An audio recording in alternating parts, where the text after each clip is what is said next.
What's up everybody, Michael Anita here, your friendly neighborhood horror freak, and today I wanted to talk about a very specific topic, and that has to do with YouTubers becoming filmmakers. I mean, that's always a good sign, right? I mean, and then there was,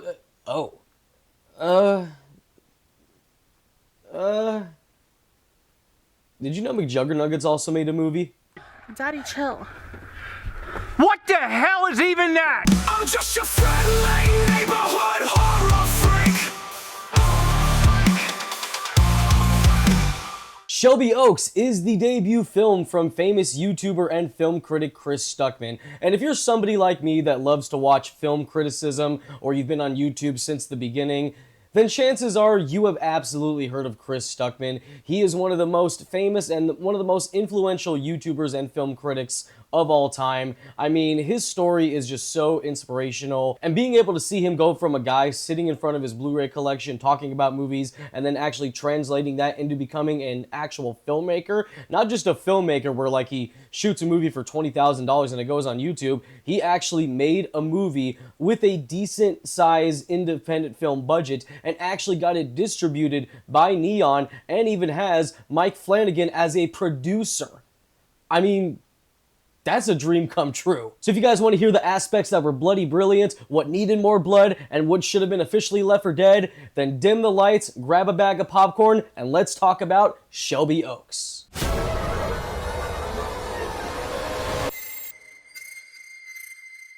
The first 15 minutes of this movie start off as a mockumentary, very similar to movies like Lake Mungo and The Blair Witch Project. Here we learn about a group of people during the early days of YouTube known as the Paranormal Paranoids, a group of 4 people that would go around to abandoned places and try to look at some unsolved mysteries about ghosts and demons. And one day all 4 of them go missing, and basically this whole documentary that we're getting in the beginning is kind of setting up the Paranormal Paranoids, talking about who these people were, as well as basically what got them into this whole thing. And I actually do really like the setup. I think it is a very clever way to give all the exposition, because if this was just done in a full narrative film and we didn't have this mockumentary-esque, then there would have been just so many scenes of them basically just trying to do explanations after explanation. Now, exposition, of course, is very important in movies. No matter what kind of movie you're doing, you have to have some exposition, but you don't want your movie to rely on exposition. So this movie does a very fun little cheat where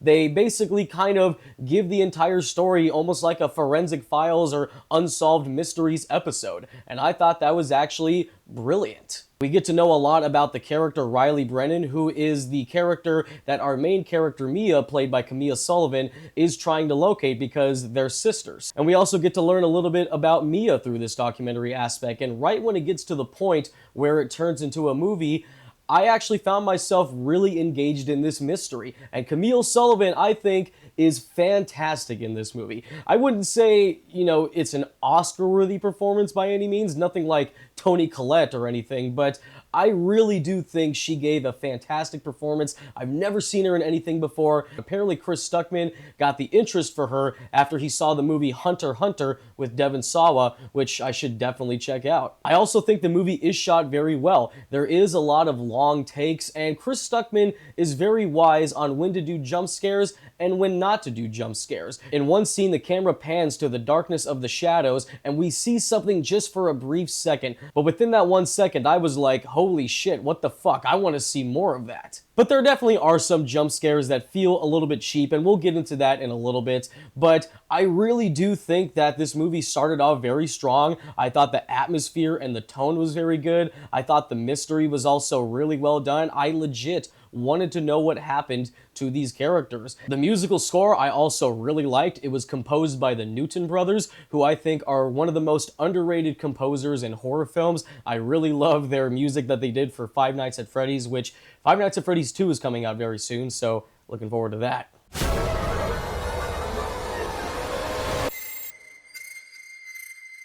Getting into the aspect of this movie where it really needed just a little bit more blood is unfortunately a lot of the character depth. And the point is, we don't really get it. As I said in the beginning, the movie does well establish these characters and kind of explaining a little bit about them, so that way we know who they are. But unfortunately, I didn't really get behind the character of Mia. I mean, you understand her as a sister. She wants to find her long-lost sister. She hasn't seen her in 12 years, and she desperately wants to find her. We also learned that Mia and her husband, unfortunately, were not able to have a baby.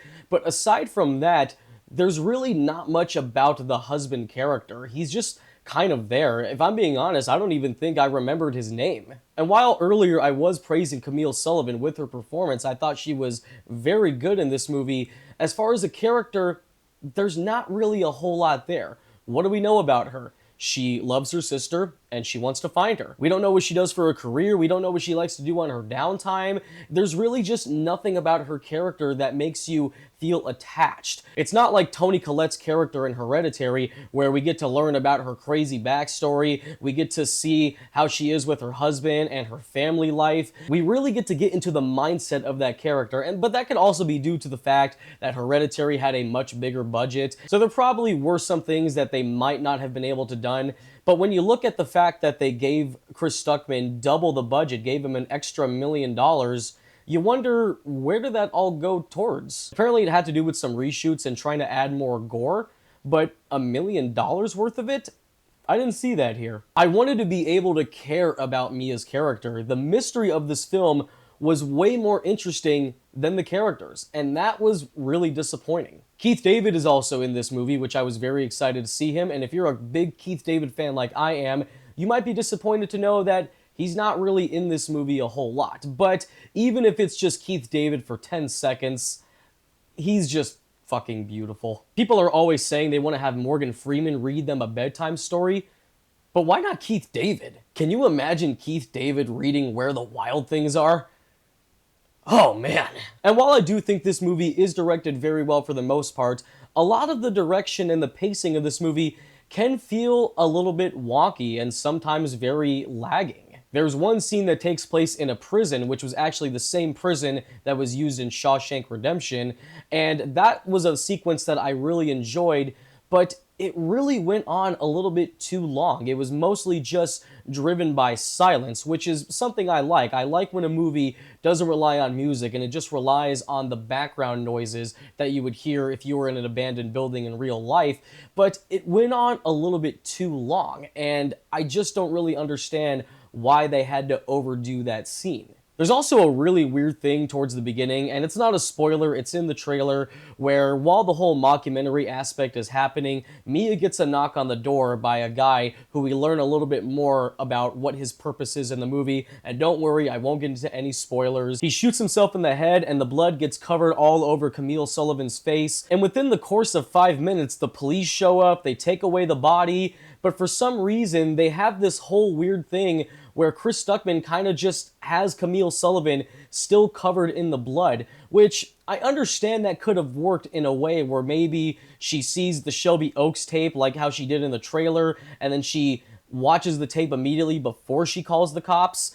I just feel like it was kind of a weird choice for her to still have the blood on her face. And I know people will say she's in shock, but like an hour worth of what the cops were probably there for, I don't really see that. And nobody ever mentions it. There's even a point where after she's done watching the tape and she goes to talk to her husband, the husband never at one point says, like, you got a little blood on your face. It's like, what the fuck is going on? The climax of this movie is also something that just really didn't excite me very much. There's this whole thing where Mia is going through the woods, she finds this mobile home and this really creepy lady that's kind of waiting for her outside, which again was also in the trailer, so it's not a spoiler. And to continue this review without really going into spoilers, I found it very weird on how Mia is searching the area where so many people have been looking, as far as police, volunteers that have been helping trying to look for Riley and the rest of the paranormal paranoids, but Mia finds this house in the same area, so it makes you wonder,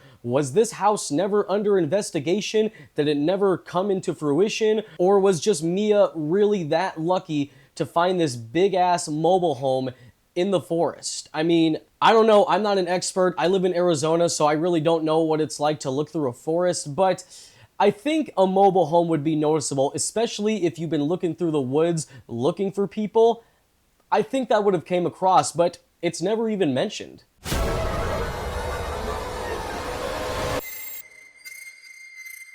As far as the aspects that could have been Left 4 Dead, I can't really think of an actual concrete one, because a lot of the ones that I could have put on this list ended up actually just being on the needed more blood aspect. But I will say the one aspect that could have been Left 4 Dead is unfortunately the last couple minutes of this movie. Now, I know that's a very easy thing to say, oh, the ending sucks, that's why the movie sucks. That's not why, but the ending is very, very abrupt. Once again, I don't want to get into any spoilers, but something happens, and then after that happens, you think, okay, maybe it's going to lead into a little bit more, and we'll figure out what else is going on, but it just stops. And I don't know what Chris was thinking with that. I don't know if that was intentional or if it was a studio interference, which I don't really think it is, because from the reports, it seems like Chris Stuckmann has had a lot of freedom to do whatever he wanted, even after eventually the movie, got licensed by Neon and then he was able to do reshoots.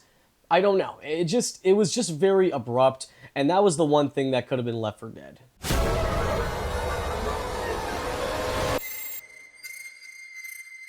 There were a lot of great things in this movie, and overall, I definitely do recommend Shelby Oaks, but unfortunately there were a lot of missed opportunities and things that just kind of happened that didn't really do too much for me as a viewer, especially since I'm a big Chris Stuckmann fan and supporter.